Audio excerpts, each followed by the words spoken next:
আজ শুভ গুরু পূর্ণিমা এ উপলক্ষে বাংলাদেশের ভক্ত বিশেষ করে ঢাকা এরা সকলে গুরু প্রণামের জন্য ব্যস্ত হয়ে ওঠে, কিন্তু যেহেতু আমার উপস্থিতিতে সেটা সম্ভব হচ্ছে না, তারা আমার কাছে আশীর্বাণী চেয়ে পাঠিয়েছে। আশীর্বাণীতেই বলছি যে তোমাদের বর্তমান বাংলাদেশের গুরু যিনি আছেন স্বামী পূর্ণানন্দ, তাকে প্রাণ করে প্রণাম করো, থাকলে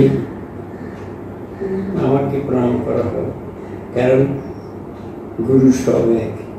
অতএব এইখানটায় তোমরা কোনো দ্বিধা করো না এবং গুরুদেবকে প্রণাম করো, একই কথা। আর বিশেষ এখন আজকের দিনে প্রার্থনা করি তোমাদের ভক্তি বিশ্বাস দৃঢ় হোক, বিশেষ করে বেশি জপধ্যান করবে, এই প্রার্থনা করি।